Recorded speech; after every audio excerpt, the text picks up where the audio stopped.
आदरणीय व्यासपीठ, सन्माननीय बुटले सर, माझी ओळख फक्त बुटले सरांशीच येते, परंतु जाधव सर, शहा डॉक्टर आणि उपस्थित सर्व प्राध्यापक वृंद.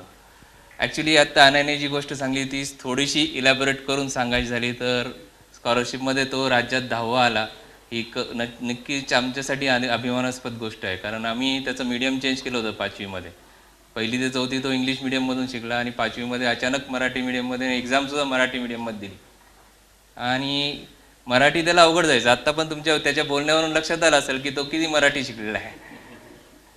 त्यामुळं स्कॉलरशिप तर द्यायची, कारण स्कॉलरशिपचं सगळ्यांनाच म्हणजे आमच्या घरात पण सगळ्यांना आवड. किंबहुना मी असं म्हणेल की स्कॉलरशिप 5वी ह्या शालेय शिक्षणातला पहिला महत्त्वाचा टप्पा, ज्याच्यामध्ये सर्वच पालक प्रयत्न करतात आपला विद्यार्थी घेऊन द्यावा, त्या यादी द्यावा. याच्यावर तुमचं साधारण की तुम्ही कुठं आहात, आज सर्व लोकांमध्ये तुम्ही कुठं उभे आहात याचं एक साधारण अवलोकन म्हणजे पहिला टप्पा स्कॉलरशिप, दुसरा टप्पा 8वी स्कॉलरशिप, नंतर 10वी.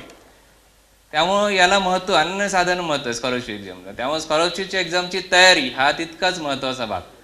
आम्ही तयारी करताना अनेक एक्झाम दिल्या, काही प्रश्नसंचही सोडवले आणि नव्याने ही आत्ताच पहिल्यांदाच आलेली महा एक्झाम पण दिली. महा एक्झामचा आणायला खरोखर खूप फायदा झाला. म्हणजे मी म्हणेल की यावेळीची स्कॉलरशिप एक्झाम थोडीशी कठीण होती. इतर पहिल्या आधीच्या स्कॉलरशिप एक्झामपेक्षा यावेळीची काठिण्य पातळी, किंबहुना यावेळी सिलेबस पॅटर्न बदलला गेला आणि त्यामुळं काठिण्य पातळी पण वेगळी होती. आज अगदीच रिझल्ट पाहिला तरी आपल्याला लक्षात येईल की गुणवत्तेत सुरुवातीला येणारे विद्यार्थ्यांचे मार्क आणि नंतर येणाऱ्या विद्यार्थ्यांच्या मार्कमध्ये खूप तफावत आहे.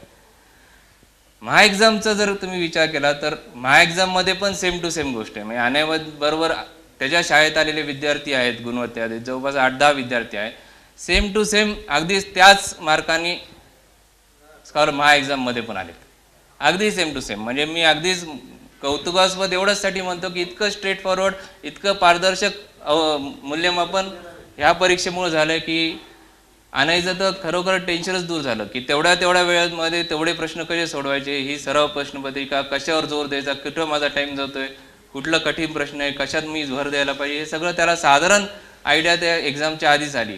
किंवा आणखी पुढे जाऊन म्हणेल की त्याला भाषेमध्ये मिळालेले मार्क महा एक्झाममध्ये आणि स्कॉलरशिपच्या एक्झाममध्ये सारखेच आहेत. ही त्यातली आणखी एक महत्त्वाची गोष्ट की त्याला भाषेतच कमी पडले, तर जर भाषेमध्ये पुढे गेला असता तो राज्यात पहिला होता. त्याची चूक नाही, कारण तो 1ली ते 4थी इंग्लिश मीडियममधून शिकला. त्याला इथपर्यंत ते म्हणजे मला सांगायचा, स्ट्रेस करायचा गोष्ट किंवा मी कौतुक म्हणून मुद्दा म्हणून सांगत नाही, इतकं व्यवस्थित मूल्यमापन आम्हाला महा एक्झाममुळं मिळालेलं आहे खरोखर.